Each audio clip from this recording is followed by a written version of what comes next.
did you get into acting and why? Chasing a girl. Chasing a girl. I was not interested in acting at school as a young boy or anything like that.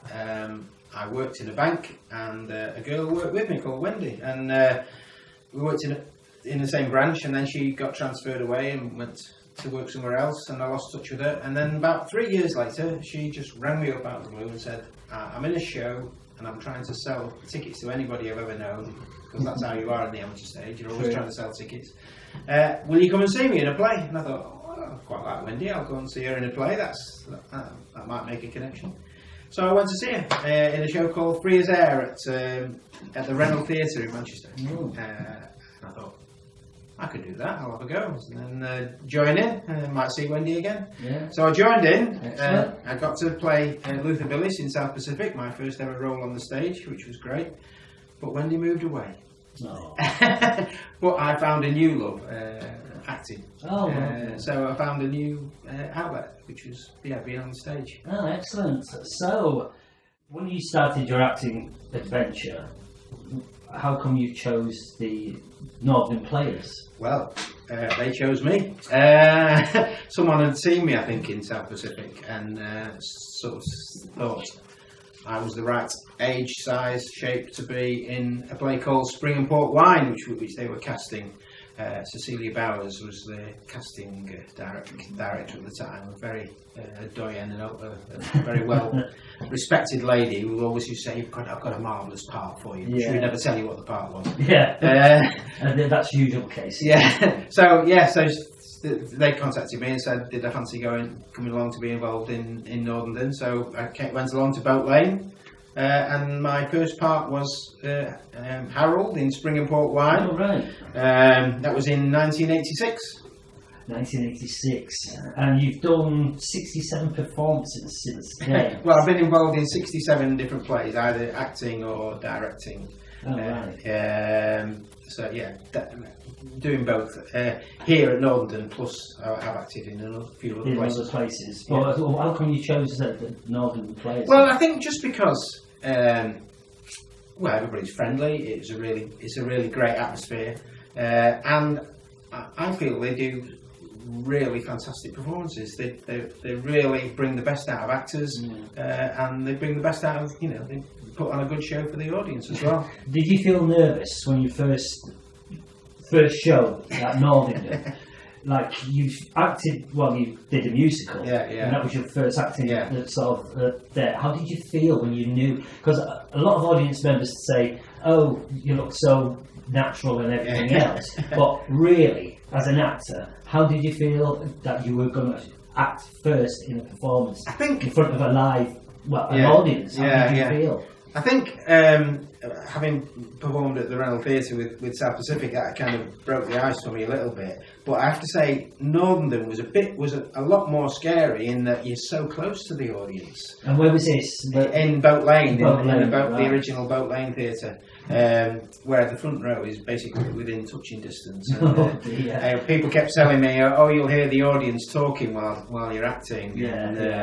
So just as the curtains go back, to see the audience so close is so like the audience are so close. Like I've been in a couple of shows myself where the audience have been right there, and I've heard certain things in the audience coming out. Is there anything that you heard in the audience that you thought? Well, the famous, one of the most famous things was in a play called Blue Remembered Hills, which has 7 actors, adults, who are acting as children. The roles are 7 and 8 year old children, but it has to be cast as actors playing that. And there's a scene where one of the characters is locked in a barn. It's in the countryside in the West Country, and they get locked in a barn, and the barn burns down, and the children have in fact caused his death. And in Boat Lane Theatre, we had a great big smoke effect and a fire effect, and the rest of us kind of left the scene, ran out, and then we kind of reconvened in what's supposed to be a few minutes later or a couple of hours later, and we're sitting there amongst the smouldering ruins, just reflecting on what we've done. We've burnt, we've killed someone. Yeah. And the smoke was rising, and we were just looking at each other, just confused and in awe. And a lady on the front row said, "That Yang Sing restaurant burnt down today, didn't it?" So we were trying to stop our shoulders from shaking. I'm in the middle of acting, do you mind? You must have a favourite role after 67 performances. Yeah. You must have a sort of like favourite role and play you were in. There's a couple. I mean, I loved doing the first Murderer I did, which was Danny in Night Must Fall, and Emily Williams play.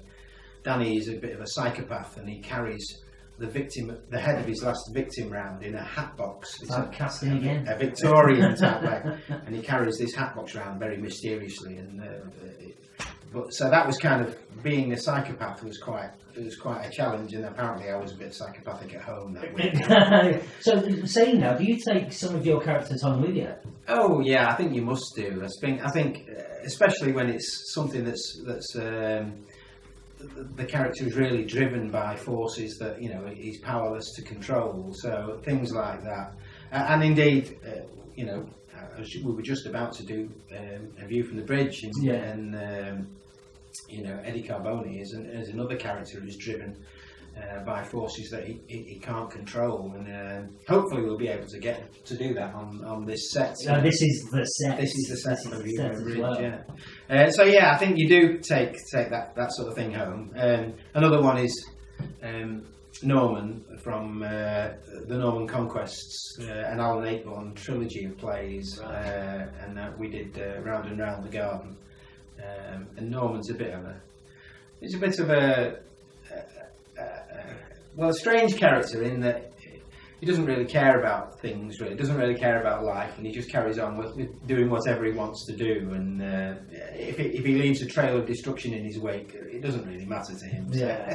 So that was another fantastic character that I loved doing. Done a lot of acting on stage, but you also dabble in a bit of TV extra work. Oh yes, yeah. I've done done a few TV extra bits. So what have you been in? I've been in Fresh Meat with Jack Whitehall, just a few scenes in a couple of episodes there, and I've also done No Offence, the one with Joanna Scanlon and Will Miller. That was very fun. And I did a Bollywood musical. No, not a musical, a Bollywood film. Yeah. When? How? Where? It was a film called Gold, about the gold medal winning Indian hockey team at the 1946 Olympics. Okay. Just after partition, and it was all filmed in Leeds rugby ground, and they converted it into a hockey stadium. Yeah. So I ran the line as an official, and then I was also a photographer in another scene. long days, but great fun. Is like you've done your acting on stage and also acting in front of a camera, as on TV. Do you think there's a difference between the acting on TV and acting live on stage? Oh, I think you just get one shot at it on stage. You've got to get it right. Yeah. Whereas in the TV, they can always say, right, we'll do it again. Yeah. We can do that in rehearsal, but once the audience is sitting there and they pay the money, you've got to get it right. So do you prefer the old cliche? The smell of the audience? the smell of the crowd, the roar of the grease paint, the smell of the crowd.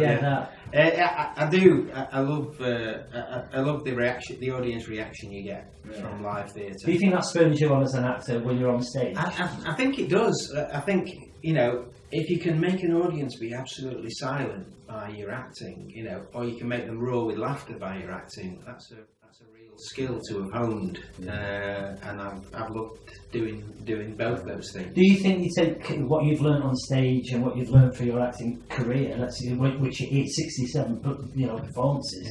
A lot of paid actors don't even get 67 performances.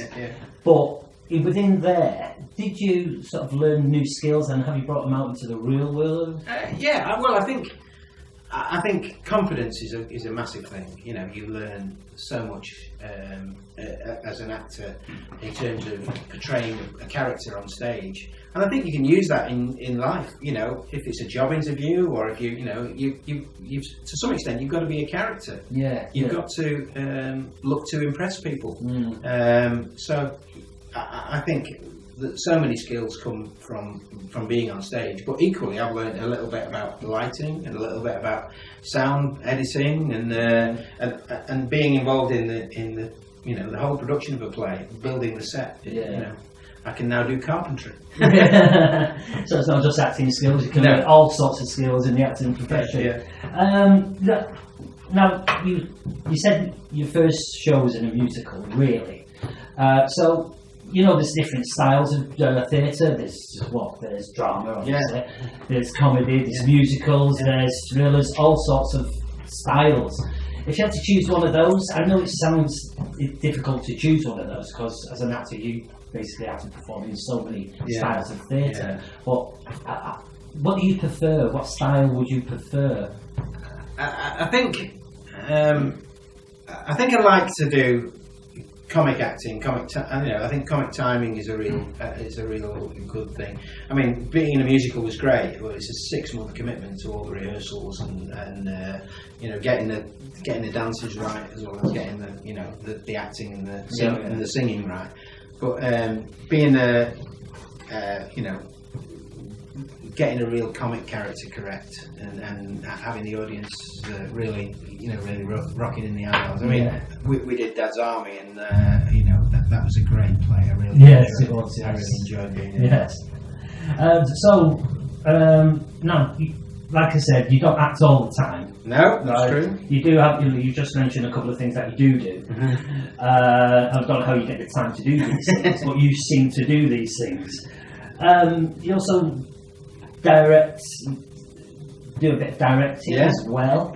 So the question is, acting or directing? Acting is great fun. Directing is a real challenge to get the actors to do what you have in your head. Sometimes it works out, and you've got to allow the actors to create the story themselves. You've got to inspire them and allow them to create the characters themselves. But I've enjoyed both, especially in the amateur stage. Directing is a lot more than just directing the actors, because you've got to think about the setting, you've got to think about the costumes, you've got to think about the soundscape and that sort of thing, all that sort of stuff. So that's a real challenge to think about all those things and bring them together into a finished performance. So your style of directing, directors got different styles of directing and how they put their points of view across on the stage. Do you sometimes want to get up there and show them where to move and stuff like that after a while, or do you just let the actor find their feet? I think you must try and let the actor do it themselves. You must kind of give them the freedom to create the character themselves. You do think, if only they'd sat there, or if only they'd, that the emphasis is not right on that whole phrase. You've got to think about why are you saying that line. So if you can convey that to an actor in the right way. So good communication skills is necessary for some of these actors haven't even acted before on stage themselves. So there's a difficult thing, as it were. Do you feel like when you grow up as an adult, you lose all that imagination? Because when you were a child, you play war, it's bang bang, you're dead. You've got me, or you can't kill me because I've got this on, and all that kind of stuff. Do you feel like a lot of people that come on the stage as an adult lose all that and inhibitions? They're afraid to let themselves go, but really they're just playing like in a playground. I always say to people when they say, "Oh no, I could never do that," and I say, "Well, it's not me; it's a character on the stage. You have to just feel free to let the character do what the character needs to do or wants to do." But you can be like a rabbit in the headlights sometimes. You get on the stage and just think. So you've got to step into the character's shoes and be the character. That is very true. Final question is this: as you know, when the audience come to see one of our fantastic shows, they see a well-oiled acting machine, seamless words, movement, and everything. We know different, don't we? Yes. Yes. So, has there been a show that you've been in that's a bit wrong? There have been a few. I mean, Nigel's ideas for sets are brilliant, but sometimes they involve a lot of physical movement of parts, and you've got to do it in like 20 seconds. And you just look at it sometimes, you think, how is that ever going to work? We did a play, Noises Off. We did a play called Noises Off, which is basically about a theatre company on tour, and you see the play in Act 1, and then in Act 2 you see the play from backstage. So what we had to do was basically we had to revolve the whole set, but we didn't have a stage big enough, so we had 3 pieces of set. So the middle piece moved back, the piece on that side and the piece on that side changed places, and the middle bit revolved. But we got somebody in to help us one day, and he just said, this is live, the audience was in watching, and the curtain went down, right, change the set. What? So it was all pinned together with little pins, and Tom, bless him, had to fall down the steps, and I'm sure one of the days we put the set together for the second act, and the set wasn't together for when he fell down the steps, so that was another thing. And then people play tricks on you. There was a play called Philomena, and in the final scene we're all supposed to be drinking champagne, a glass of champagne. Someone delivers us the glass of champagne, the 3 brothers. And we're all ready to drink this glass of champagne, and it gets brought on. And of course, the guy who brought it on put an Alka-Seltzer in each. So we're holding up the glass to drink the champagne, and it's bubbling over the. So I'm Dr. Jekyll and Mr. Hyde. It was a bit like that, but lots of things like that. Lots of great fun. Yeah, a lot of audience members don't see that sort of side of things. They just see us on the stage acting, and they think that's absolutely fantastic. But inside, we're sort of like going, "Oh God, oh God, oh God! You're supposed to have done this." But that's all I can ask you today, my friend. Thanks for being here, being interviewed, and it's been a great pleasure. It's been a pleasure for me too. Nice.